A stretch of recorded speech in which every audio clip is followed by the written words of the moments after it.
नमः संस्कृताय मित्राणि, सर्वेभ्यो नमो नमः। आप सभी का स्वागत है आज के इस व्याख्यान में। हम लोग निरुक्त का अध्ययन कर रहे थे और निरुक्त के 10वें अध्याय का अध्ययन कर रहे हैं और उस 10वें अध्याय के क्रम में हम पढ़ते पढ़ते 2 पादों को संपूर्ण कर चुके हैं और तीसरे पाद के हमने कुछ देवताओं को पढ़ा था।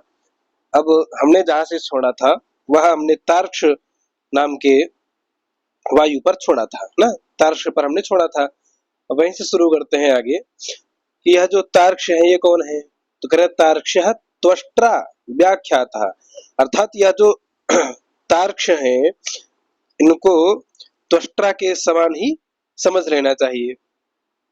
त्वष्ट्रा जिनको हमने इस 10वें अध्याय में भी पढ़ा है और 8वें अध्याय में भी कहीं पढ़ा है ना।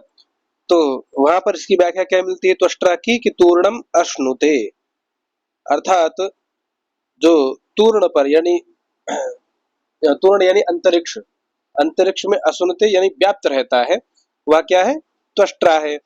वही तार्क्ष की भी यही निरुक्ति मिलेगी।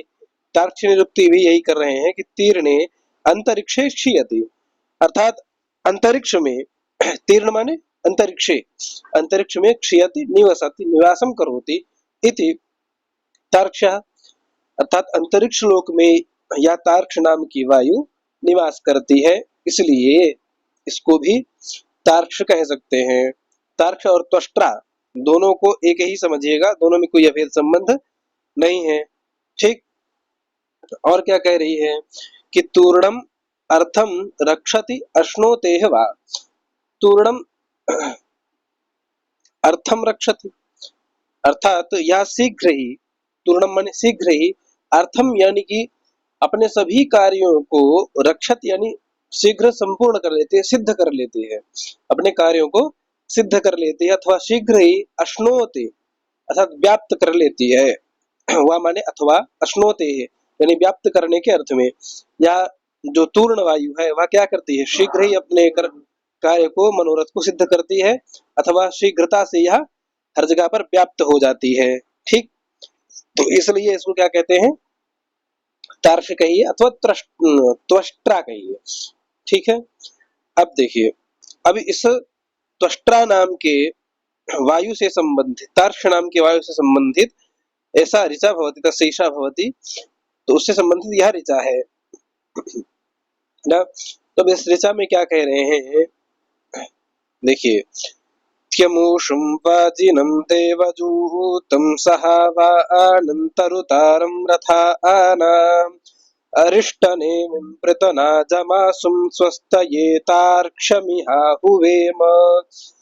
त्यमूषु वाजिनं देवजूतं सहावानन्तरुतारं रथानाम् अरिष्टनेमिं पृतनाजमासुं स्वस्तये तार्क्ष्यमिहाहुवेम।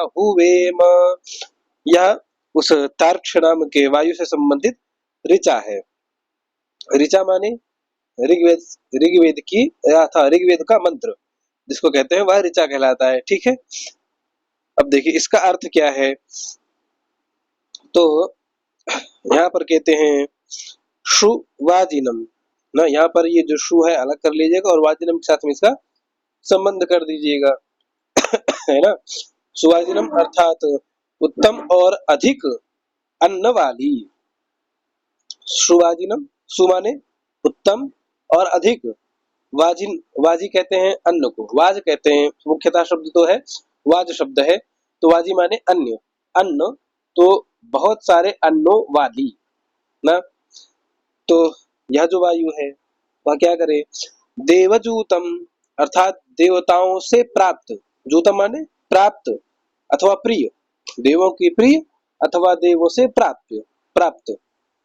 और कैसी है, सहावाना, सहावानम, सहावान होता है बल, सहावान माने बल को कहा जाता है, सहावान बलशाली है ये। यह कैसी है, बहुत अन्न वाली है, देवताओं की प्रिय है और बहुत सारे बल वाली है यानी अधिक बल वाली है। और रथानाम तरुतारम अर्थात रथों को, तरुतारम अर्थात चलाने वाली, तरुतारम माने चलाने वाली न, रथानाम तरुतारम अर्थात रथों को चलाने वाली। और अरिष्टनेमिम, अरिष्टनेमि किम, तो अरिष्टः अहिंसितः नेमि वज्रः यस्य तम, अर्थात यह जो त्वष्ट्रा नाम की वायु है, इसका नेमि अर्थात इसका जो वज्र है वह अहिंसितः, किसी के द्वारा हिंसित नहीं किया गया है, अर्थात किसी के भी द्वारा इस त्वष्ट्रा नाम की वायु को अरिष्टित नहीं किया गया है, पराजित नहीं किया गया है। ऐसी यह वायु है जिसको किसी के भी द्वारा पराजित नहीं किया गया है। और प्रतनाजम, प्रतनाजम अर्थात प्रतना माने होता है संग्राम में, आजम माने आई हुई, अर्थात संग्राम में आई हुई सेना को क्या करता है, आशुम शीघ्र ही जीतने वाली, है ना, संग्राम में आई हुई सेना को शीघ्र जीतने वाली, और आशुम से शीघ्र गमन करने वाली भी, ये जो वायु है आशुम माने शीघ्र गमन करने वाली भी है, और शीघ्र ही, आशुम माने शीघ्र ही शत्रु सेना का नाश करने वाली है। ठीक, और क्या कहते हैं, तो फिर आगे कहते हैं कि इस तार्क्ष नामक वायु को, तार्क्ष्यम, तार्क्षम वायु को इह यानी कि यहाँ पर हुए म, उसका आवाहन करते हैं, उसको बुलाते हैं। किस लिए बुलाते हैं भैया, स्वस्थये अर्थात अपने कल्याण के लिए। वह वायु किन किन चीजों से संपन्न है, वह सारी चीजें कही। और यहाँ जो ये त्यम शब्द आया है, त्यमु, यह त्यमु आया है मध्यम स्थान के लिए, अर्थात अंतरिक्ष को बताने के लिए। यह जो वायु है यह भी अंतरिक्ष में ही निवास करती है। ठीक, तो मध्यम स्थानीय वायु है। तो इस, यह जो वायु कैसी है, यह जो तार्क्ष है, इस तार्क्ष को, तार्क्ष कैसा है, त्यम, त्यमु अर्थात अंतरिक्ष में निवास करने वाला है। और शुभाजिनम अर्थात अच्छे धन से परिपूर्ण है, अच्छे अन्नों वाला है। और देवजूतम अर्थात देवों का प्रिय है अथवा देवों से प्राप्त है। और कैसा है, सहावानम, सहावानम इत्युक्ते बल वाली, बलशाली है। यह वायु कैसी है, बलशाली है। और रथानाम तरुतारम अर्थात रथों को शीघ्रता से चलाने वाली, तरुतारम माने चलाने वाली। और कैसी है, तो अरिष्ट नेमिम, जिसका वज्र कभी हत नहीं होता है, यानी जिसको कभी किसी ने पराजित नहीं किया है, ऐसी वायु प्रतनाजम अर्थात अपने सेनाओं में जो उनकी शत्रु सेना है, उन शत्रु सेनाओं को शीघ्र ही पराजित करने वाली है। और आशुम बहुत तीव्रता से चलने वाली है। तो ऐसी तार्क्ष नामक वायु को यह आहुएम अर्थात यहाँ पर आहुएम बुलाते हैं। किस लिए बुलाते हैं भाई, तो स्वस्थ ये अर्थात अपने कल्याण के लिए उस वायु को हम यहाँ पर बुलाते हैं। ठीक है, समझ गए होंगे। अब ये तो मंत्र था। आगे दुर्गाचार्य जी ने जो इसकी व्याख्या की है, अथवा क्या नाम है उनका, यास्काचार्य जी ने जो लिखा है उसको पढ़ते हैं। तो कहा लिखे हैं, तम भृशम अन्नवंतम, तम माने उस वायु को जो कैसी है, भृशम माने बहुत सारे, अन्नवंतम अन्न वाली है, जिसके पास में बहुत अन्न है, ऐसे वायु को ज्योति ही गति ही प्रीति ही वा, ज्योति शब्द के दो अर्थ हैं, या तो गति ही या तो प्रीति ही ना, तो जो कि बहुत गतिवान है अथवा जो देवताओं का प्रिय है, ऐसा वह वायु ना। तो देवजूतम देवगतम देव प्रीतम वा, वा माने अथवा यह जो देव से प्रिय है, देवताओं को जो प्रिय है, अथवा देवगतम देवताओं से प्राप्त है। ठीक है। और सहस्वंतम, सहस्वंतम अर्थात बहुत बलशाली है, बहुत बल वाली है। और तारयितारम रथानाम, रथों को यह तारित करने वाली है, यानी कि चलाने वाली है। और अरिष्टनेमिम प्रतनाजितम अर्थात अपने शत्रुओं को संग्राम में जीतने वाली है। और अरिष्टनेमिम अर्थात जिनका वज्र अथवा जिनका दंड कभी भी क्षत नहीं हुआ है, कभी हारा नहीं है किसी से, ऐसी वह वायु आशुम जो शीघ्रगामी है, ऐसी उस वायु को, कैसी वायु, तार्क्ष वायु को, इह माने यहाँ पर, वयेम अर्थात बुलाते हैं, किस लिए, स्वस्थये अपने कल्याण के लिए उस तार्क्ष नामक वायु को हम यहाँ पर बुलाते हैं। कम अन्यम मध्यमात एवं अवक्षत, अर्थात किस दूसरी, तो अन्य किस देवता को, मध्यम स्थानीय देवता को अवक्षत इस प्रकार से कहेंगे, है ना। मध्यम स्थानीय में यह वायु आती है, तो मध्यम स्थानीय वायु के सिवाय, मध्यम स्थानीय वायुदेव के सिवाय हम किस अन्य देवता को इस प्रकार से कहेंगे, या इस प्रकार से कैसे उनको बुलाएंगे। अर्थात निश्चयेन, निश्चित ही हम उस मध्यम स्थानीय वायु के लिए ही यह प्रार्थना कर रहे हैं और वायु को ही बुला रहे हैं। ठीक है, कर ले जाएंगे। चलिए, अब तस्या एषा अपरा भवति, उस तार्क्ष नामक वायु से संबंधित ऐसा अपरा ऋचा भवति, ऋचा अर्थात मंत्र वर्तते। तो क्या मंत्र है, यह है सद्यश्चिद्यस्सवसा पंचकृष्टे सूर्य इतज्योतिषापस्ततान सहस्रशा शतसा अस्य रंभिर्नस्मा वरन्ते युवतिं न शर्याम।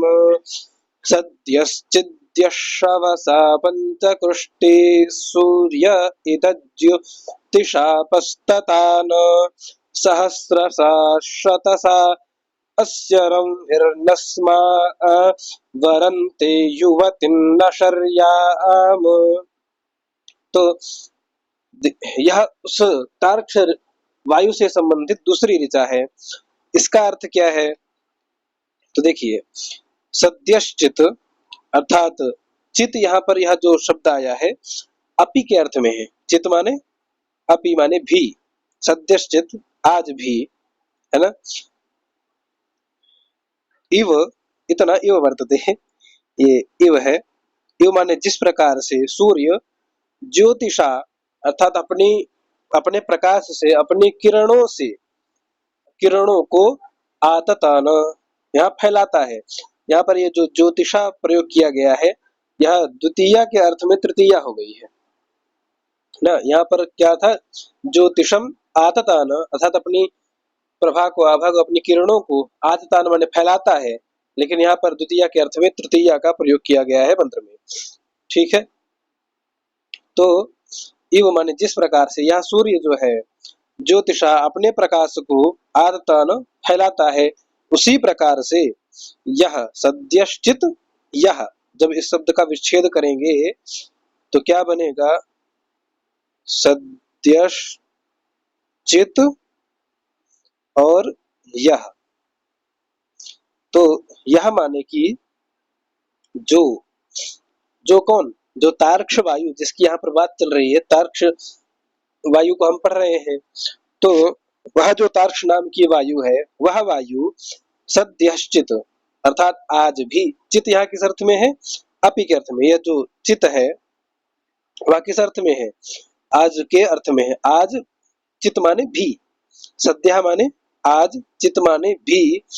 यह जो तार्क्ष नामक वायु है वह आज भी क्या करता है, तो शवसा अपने बल से, शवसा माने अपने बल से, ठीक, अपने बल से, पंचकृष्टि ही, कृष्टि कहते हैं मनुष्यों को ना। अब पंचकृष्टि ही का क्या तात्पर्य है, तो चार वर्ण तो होते हैं, जिसे ब्राह्मण, क्षत्रिय, वैश्य और शूद्र, और पांचवें वर्ण के रूप में निषाद वर्ण को यहाँ पर गिना गया है ना।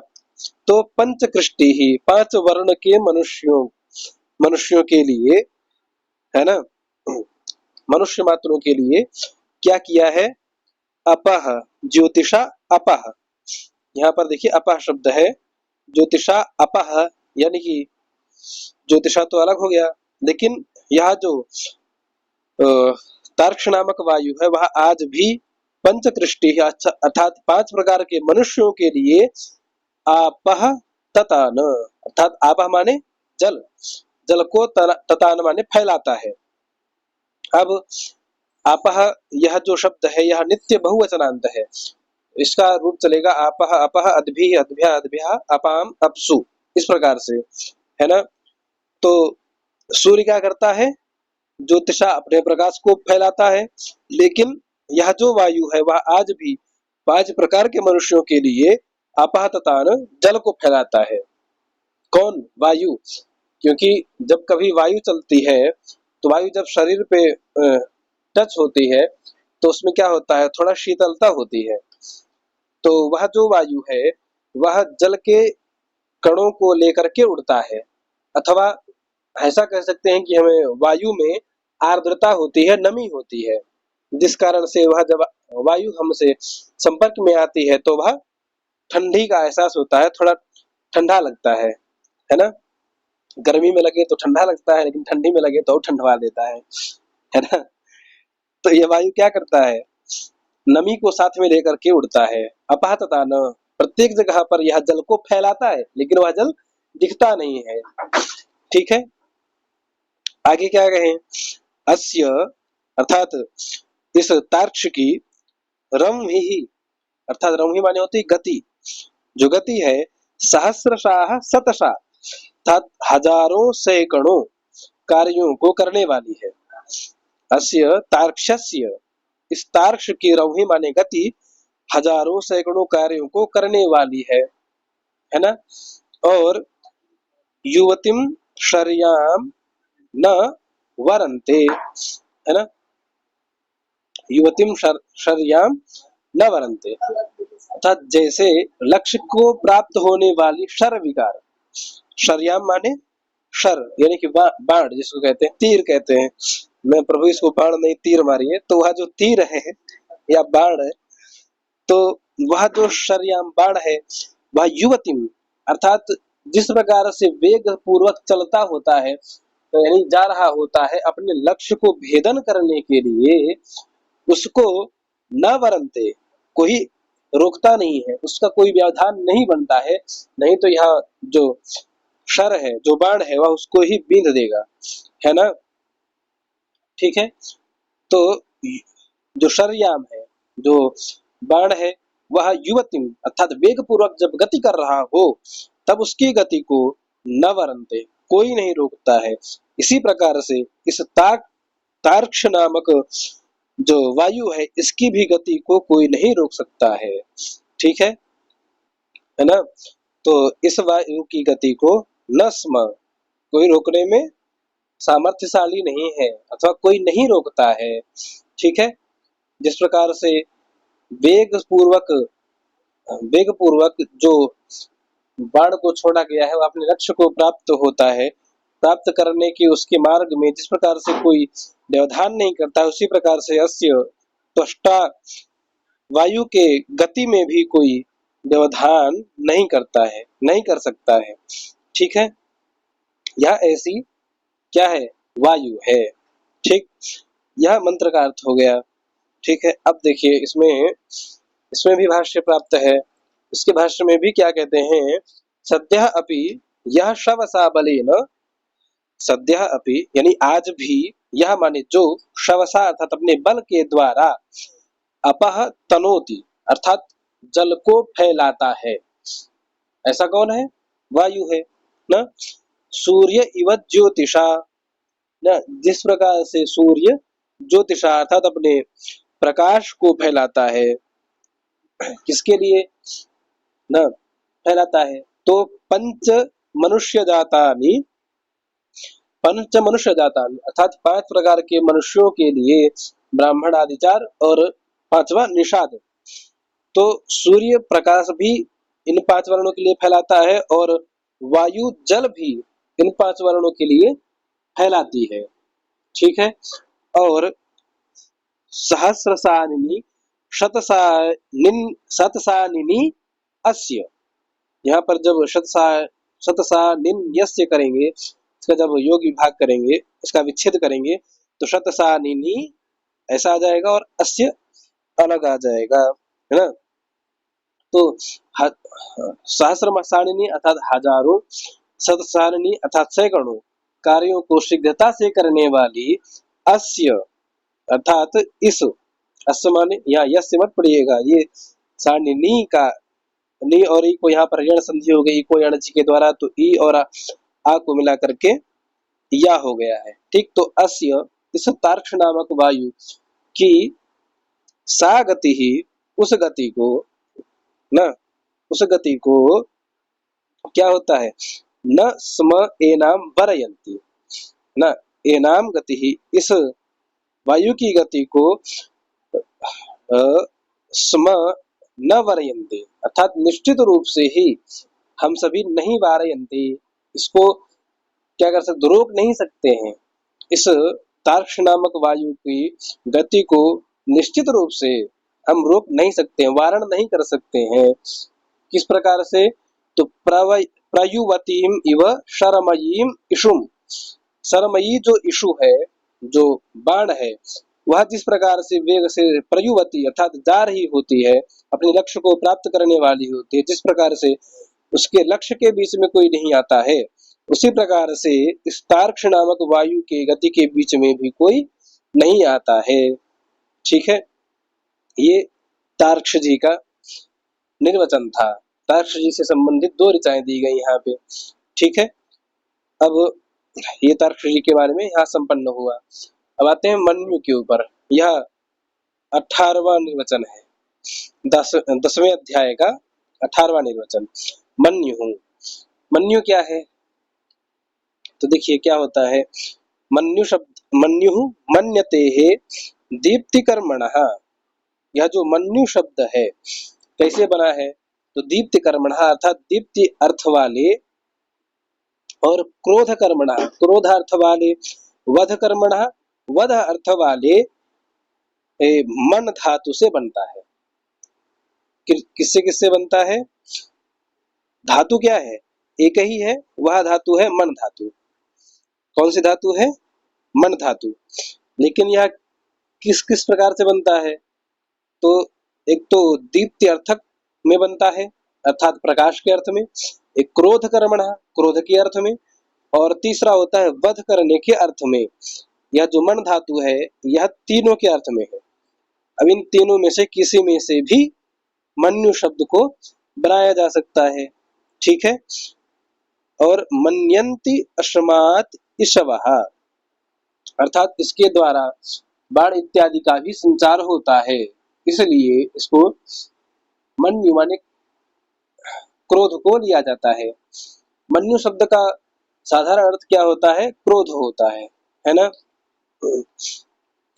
पहले लोग क्या करते थे, पहले लोगों के पास में ज्यादा कुछ हथियार वगैरह रहते नहीं थे, तो क्या करते थे, क्रोध आने पर उनके पास तीर और बाण होता था, धनुष और बाण होता था। जब क्रोध आता था तो मन्यन्ते अस्मात् इषवः, क्रोध आने पर सीधे बाणे चला देते थे, है ना। तो इस कारण से क्रोधार्थक, वधार्थक और दीप्त्यर्थक, इन तीनों से मन्यु शब्द बनता है। वधार्थक में क्या होगा कि आप बाण छोड़ करके किसी को मार सकते हैं। ठीक, सामान्यतया इस मन्यु का अर्थ क्या होता है, क्रोध लेते हैं, लेकिन यहाँ मध्यम स्थान में मन्यु को पढ़ने का कारण यह है कि क्रोध या दीप्ति अर्थ वाला यह जो मन्यु है, यह शरीर के अंदर रहने वाली वायु के गति भेद से ही उत्पन्न होता है। हमारे शरीर के अंदर जो वायु रहती है उसकी गति से ही यह मन्यु अथवा क्रोध उत्पन्न होता है। अब इसमें गति का क्या प्रभाव है, तो यदि हमारे जब हमको क्रोध होता है अधिकतर स्थितियों में, तो यदि आप अपने श्वास पर ध्यान दें तो श्वास हमारी बहुत तेज तेज चलती है, और यदि आप शांत रहें तो आपकी श्वास लेने की प्रक्रिया भी बहुत धीमे होती है। लेकिन वहीं यहाँ पर आप क्रोधित हो, वहां पर आप बहुत तेजी तेजी श्वास लेने लग जाते हैं ना। तो इस कारण से ये कहा, क्योंकि ये मध्यम स्थानीय है, और हमारे शरीर के अंदर भी मध्यम स्थान है अर्थात अंतरिक्ष है उस जगह पर, है ना। और फिर कह रहे हैं कि मन्यु में इस मन्यु का विशेषण मरुत्वा दिया गया है। जब हम इस मंत्र को पढ़ेंगे, इसके मंत्र को पढ़ेंगे, तो वहां पर यह मरुत्वा शब्द दिया गया है। यह क्या है, इसका विशेषण है, मन्यु शब्द का विशेषण है।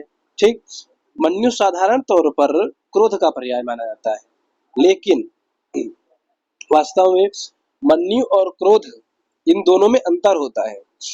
क्रोध में मनुष्य अंधा हो जाता है, उसको विवेक नहीं होता है कि क्या करना है क्या नहीं करना है, मैं जो कर रहा हूँ वह सही है या गलत है, इसका विवेक नहीं कर पाता है। लेकिन जब मन्यु होता है व्यक्ति को, तो वह जो व्यक्ति है वह अंदर से क्या होता है, अपने विवेक को बरकरार रखता है। वह अंदर अंदर सोचता रहता है क्या करूंगा तो क्या सही होगा, है ना। तो मन्यु और क्रोध शब्द में, दोनों में अंतर होता है। अब देखिए, मंत्र में ही हर्षमाणः अधृषिताः दो शब्द दिए गए हैं, है ना। हर्षमाणः अर्थात प्रमुदित होते हुए, अधृषिताः अर्थात जो दुराधर्ष है, जिसको जीता नहीं जा सकता है। ठीक है। अब देखिए, यह तो इसकी मन्यु की बात हुई सामान्य। इस मंत्र के ऋषि मन्यु ऋषि हैं। ठीक है। अब इस मंत्र के अर्थ को देखते हैं। तो अर्थ में कहते हैं कि हे मरुत्वः, मरुत्वः अर्थात हे मन्यु। अब ये मन्यु का विशेषण है, तो मन्यु भी अर्थ ले सकते हैं, मरुत्वः भी अर्थ कह सकते हैं ना। तो हे वायु वाले मन्यु, मरुत माने वायु भी होता है, तो वायु वाले मन्यु क्या हो, त्वया सरथम आरुजंतः, है ना। मन्यो यहाँ भी क्या है, संबोधन वाचक शब्द है।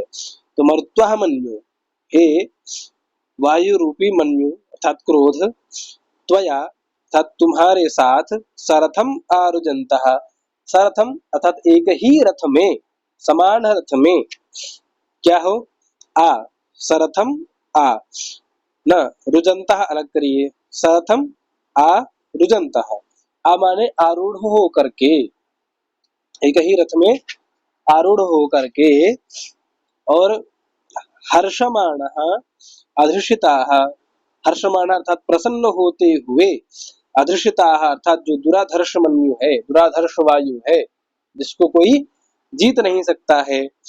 और वह कैसा है, अग्नि रूपाः, अग्नि के समान रूप वाले, नरः नरों को, नरो लिखा है अर्थात प्रथमा एकवचन का है, तो नरः अर्थात मनुष्यों को क्या करता है, वो अग्नि के समान प्रचंड कर्मों को करने वाले नरः यानी सैनिकों को, तिग्मेशवः अर्थात तीक्ष्ण धार वाले बाणों को लिए हुए, आयुधा अर्थात आयुधों को, संशिशाना अर्थात तीक्ष्ण करते हुए, क्या करें, रुजंतः अर्थात शत्रु के दुर्ग को तोड़ते हुए, अभिप्रयंतु आगे बढ़े, उन पर चढ़ाई करें, उनके दुर्ग को, रुजंतः माने दुर्ग को, दुर्ग को तोड़ते हुए क्या करें, अभिप्रयंतु आगे बढ़े। ठीक है। देखिए क्या कहा कि हे मरुत्वः मन्यो, तद हे वायु रूपी मन्यु अर्थात वायु या क्रोध, त्वया तुम्हारे साथ, सरथम आ एक ही रथ पर आरूढ़ हुए, हर्षमाणः प्रसन्न होते हुए, अधृषिताः जिनको जीता नहीं जा सकता ऐसे दुराधर्ष, कौन, अग्नि रूपाः अग्नि के सदृश प्रचंड कर्मों वाले, नराः अर्थात जो सैनिक है, वह तिग्मेशवः तीक्ष्ण क्या बाणों को लिए हुए, आयुधा संशिष्याना आयुध माने अपने शस्त्रों को, संशिशाना अर्थात तीक्ष्ण करते हुए, रुजंतः शत्रु के दुर्ग को तोड़ते हुए, अभिप्रयंतु आगे को बढ़े। ठीक है। यह प्रार्थना किससे कही गई, मन्यु से। ये मन्यु तुम्हारे साथ में, तुम्हारे रथ में बैठे हुए जो अग्नि सदृश सेना है, योद्धा है, वह सभी क्या करें, अपने हाथ में तीक्ष्ण इशुओं बाणों को धारण करते हुए, अपने आयुधों को तीक्ष्ण करते हुए, शत्रुओं के दुर्ग को तोड़ते हुए आगे को बढ़े। ठीक है। मंत्र का अर्थ कर ले जाएंगे। चलिए आगे आते हैं भाष्य अर्थ पे।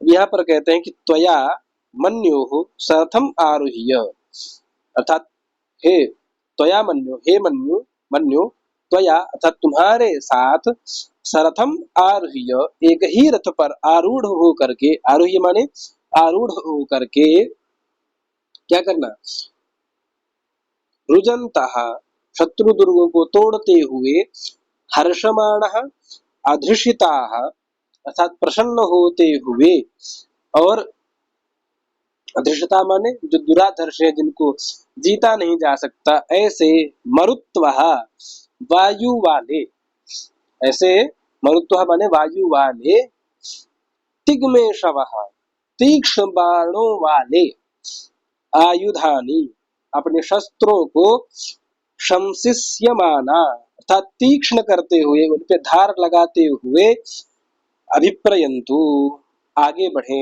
चढ़ाई करें। वह कैसे लोग हैं जो हाथ में तिग्म ईशव लेकर के आयुधों को तीक्ष्ण करते हुए अभिप्रयंतु आगे बढ़े, तो कहे नरः, वह सेना रूपी है, और अग्नि रूपा, वह सेना किस रूप में है? अग्नि रूप में है, क्योंकि जब अग्नि प्रज्वलित होती है तो सब कुछ जला करके खाक कर देती है।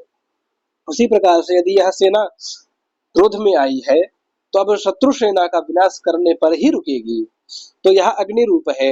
अग्निकर्माणः, अग्नि रूपी कर्म है जिनका, ऐसे अग्निकर्म वाले नराः मनुष्याः सैनिकाः सन्नद्धाः कवचिनः इति वा, अर्थात कवच इत्यादि को सन्नद्धाः धारण कर लिए हैं, ऐसा भी मान सकते हैं। वात्मा अथवा जिन्होंने, जिन सैनिकों ने कवच इत्यादियों को सन्नद्ध कर लिया है, बांध लिया है, पहन लिया है, वह सभी किस प्रकार है? अग्नि के रूप में चमक रहे हैं, दिखाई दे रहे हैं।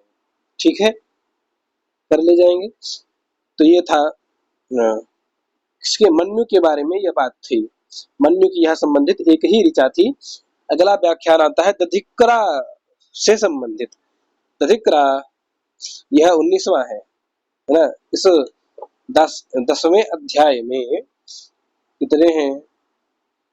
13 नहीं 23, वही 19 से मैं कह रहा 13, 23 को हमें पढ़ना है ना, 23 को पढ़ना है, तो हम अभी 19वें पे हैं। आज 2 और खत्म कर देते हैं, दधिक्रा और सविता, और फिर एक बार में 4 खत्म करके 2 भागों में 10वें अध्याय को संपन्न करेंगे, फिर 11वां अध्याय। चलिए, दधिक्राः, दधिक्रा कौन है? तो दधिक्रा व्याख्यातः, अर्थात दधिक्रा की व्याख्या की जा चुकी है। किस प्रकार से? दधत्क्रामति, है ना। यह कौन से अध्याय में मिलेगा? यह दूसरे अध्याय में है। ठीक है, तो दूसरे अध्याय में यह मिलेगा। ठीक है, सर्वम मध्य में योज्यम, इस प्रकार से दधिक्रा की व्याख्या हो चुकी है। तस्य ईशा भवति, अर्थात उस दधिक्रा से संबंधित यह ऋचा है। क्या ऋचा है? दधिक्रा शवसा पंचकृष्टे सूर्य इव ज्योतिषा पस्ततान सहस्रसा शतसा वाज्यर्वा प्रणक्तु मध्वा समिमा वचांसि। दधिक्रा सवसा पंचकृष्टे सूर्य इव ज्योतिषा पस्ततान सहस्रसा शतसा वाज्यर्वा प्रणक्तु मध्वा समिमा वचांसि। यह दधिक्रा का जो मंत्र है वह कुछ रूप से, कुछ हद तक तार्क्ष के दूसरे मंत्र से मिलता है। तार्क्ष वायु को हमने पढ़ा तो उसमें 2 ऋचाएं थी, और वह दूसरी वाली ऋचा से थोड़ा बहुत मिलता है, कुछ अर्थ वैसा ही है ना। जैसा देखिए क्या अर्थ है, तो एवं माने जिस प्रकार से सूर्य ज्योतिषा तथा न अपने किरणों को फैलाता है, न द्वितीयार्थ में तृतीया है, द्वितीया की जगह पे हम ज्योतिषम होना चाहिए था, लेकिन ज्योतिषा हो गया है। अब अपनी ज्योति को सर्वत्र फैलाता है, उसी प्रकार से यह जो दधिक्रा वायु है यह क्या करता है? दधिक्रा वायु शवसा अपने बल के द्वारा पंचकृष्टि ही 5 प्रकार के मनुष्यों के लिए आपह तथा न जल को फैलाता है। वैसा ही अर्थ है, बस वहां पर क्या शब्द था? वहां पर तार्क्ष शब्द था और यहाँ पर दधिक्रा शब्द है, बाकी सारा अर्थ वैसा का वैसा है। कैसा? तो यह जो दधिक्रा वायु है यह शवसा अपने बल के द्वारा पंचकृष्टि ही 5 प्रकार के मनुष्यों के लिए आपह ततान जल को फैलाता है। कैसे? तो जैसे सूर्य ज्योतिषा अपने ज्योतिषम अपनी प्रकाश को जिस प्रकार फैलाता है, किरणों को जिस प्रकार फैलाता है, उसी प्रकार दधिक्रा वायु भी जल को फैलाती है। तो तार्क्ष और दधिक्रा इन दोनों को हम एक ही मान सकते हैं, क्योंकि दोनों का कार्य तो एक ही है और दोनों कार्य करने का तरीका भी एक ही जैसा है। वह भी सूर्य की तरह ही, किरणों की तरह ही जल को फैलाती है और ये दधिक्रा वायु भी सूर्य की किरणों की तरह ही जल को फैलाती है ना। और यह जो ऋचा है इसके ऋषि वामदेव ऋषि हैं, इसके ऋषि हैं वामदेव जी। ठीक है। अब सहस्रशाह शतशाह, सहस्रशाह शतशाह अर्थात हजारों सैकड़ों कार्यों को सिद्ध करने वाली यह जो वायु है, वाजी अरवा, अर्थात वाजी माने वेगवान, अरवा माने चलने वाली, है ना, अथवा जनों को प्रेरित करने वाली, इमा वचांसी इन वाणियों के द्वारा, इन स्तुतियों के द्वारा, मध्वा प्रणक्तु, है ना, मध्वा सम प्रणक्तु, प्रणक्तु के आगे यह सम उपसर्ग जोड़ दीजिएगा। यहाँ पर सम इमा अर्थात यहाँ पर दो शब्द हैं, जब अलग अलग करेंगे तो सम और इमा, है ना। तो इमा वचांसी, वचांसी का विशेषण है। तो इन स्तुति रूप वचनों को मध्वा अर्थात जल से सम प्रणक्तु अर्थात युक्त कर दें। ठीक है, सम प्रणक्तु अर्थात युक्त कर दें। यहाँ मध्वा अर्थात मधु शब्द नहीं, मध्वा शब्द से यहाँ पर जल का ग्रहण किया गया है। ठीक है, मध्वा शब्द कैसे बना है इसके बारे में विचार करना चाहिए, क्योंकि मधु शब्द का रूप तो मधुमदनी मधुनी इस प्रकार चलता है, तो मधुना तृतीया में ऐसा बनना चाहिए, लेकिन यहाँ पर मध्वा शब्द प्रयोग किया गया है मंत्र में। वह किस प्रकार हुआ? शायद यह आर्ष प्रयोग के रूप में गिना जा सकता है ना। और यह जो आ शब्द बचा है यह पाद पूर्णार्थक है। इस मंत्र के पाद की पूर्ति हो जाए इसलिए इस आ शब्द को यहाँ पर रखा गया है, क्योंकि अपने दूसरे या पहले अध्याय में पढ़ा होगा, चौथे पाद में पाद पूर्णार्थक कुछ निपात मंत्रों में जुड़ते हैं ना, तो वही यहाँ पर ये आ जुड़ा है पाद पूर्णार्थक अर्थ में। ठीक है, अब देखिए ये मंत्र तो सरल था, समझ गए होंगे। अब आइए भाष्य के ऊपर। तो आतनोत्तधिक्राह शवशा बलेन अपह, यह जो दधिक्राह क्या करता है? शवशा अर्थात अपने बल से, अपह आतनोति जल को फैलाता है। कैसे?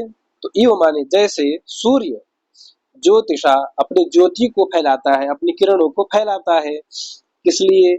तो पंच मनुष्य जातानि, जो 5 मनुष्य जातियां हैं उन जातियों के लिए। और इसका कर्म कैसा है? तो सहस्रशाह शतशाह, सैकड़ों हजारों कर्मों को करने वाली, है ना। वाजी अर्थात वेजनवान, गतिमान, जो बहुत तीव्र गति से चलने वाली है ना, वेजनवान व नरवेरणवान।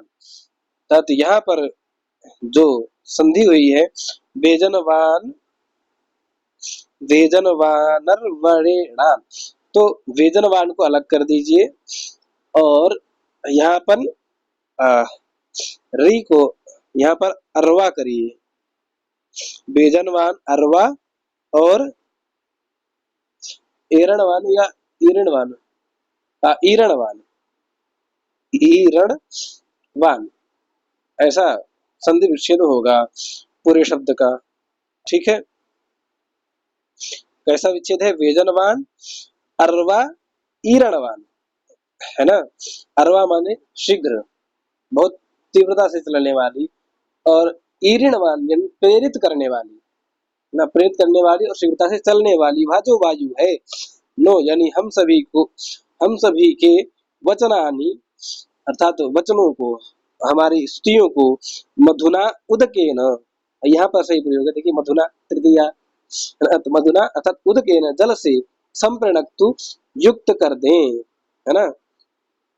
इमानि इति, इमानि वचनानि अर्थात इन वचनों को किससे, मधुना उदकेन, मधु अर्थात जल से संपृक्तु युक्त करें। ठीक है। अब और क्या कहते हैं, यह जो मधु शब्द है यह विपरीतस्य धमते है, इसका व्यर्थ समझ गए होंगे, बहुत सरल था। अब यहाँ पर आता है मधु धमते है विपरीतस्य, यह जो मधु शब्द है यह धमत अर्थात धमत शब्द को भी विपरीत करने पर, उल्टा करने पर, यानी धम को उल्टा करने पर क्या बन जाता है, मध। धम को जब हम उल्टा करेंगे, ऐसे लिखा जाता है ना धम, अब धम को उल्टा कर दीजिए तो क्या बनेगा, मध, है ना। आज भी जब आप यदि गांव जाइए तो गांव के बड़े बुजुर्ग क्या मधु नहीं बोलते हैं, मध बोलेंगे या मध बोलेंगे ना। धा क्या है, यह महाप्राण वाला है, तो महाप्राण अधिक प्रयोग में ना लाने के कारण, ना बोलने के कारण धा को दा कर देते हैं, गांव में मद बोलते हैं अधिकतर आज भी ना। और इसमें ही ऊ प्रत्यय कर दिए अगर तो क्या होगा, मधु शब्द बन जाएगा। ठीक है, मध में ऊ प्रत्यय करने पर मधु शब्द ऐसा बन जाता है। ठीक, यह 19 मंत्रों की व्याख्या हमने पढ़ ली। अब हमारे पास में कितने, 5 देवता बचे हैं, जिनमें से सविता है, त्वष्टा है, वातः, अग्नि, कौन कौन है, यह सविता जी हैं। इनके बाद में कौन है भैया, सविता, सविता जी का ही इतना है। फिर त्वष्टा जी हैं, त्वष्टा जी के बाद में फिर वातः जी हैं, है ना, वातः जी के बाद में अग्नि है। ठीक है, तो इन 5 को हम लोग अग्रिम व्याख्यान में ही संपन्न करते हैं। आज के लिए इतना ही रखते हैं, आप सभी लोग भी परेशान हो गए होंगे, तो आज के लिए इतना ही रखते हैं, फिर अग्रिम व्याख्यान में मिलते हैं। तब तक के लिए नमः संस्कृताय, सर्वेभ्यो नमो नमः।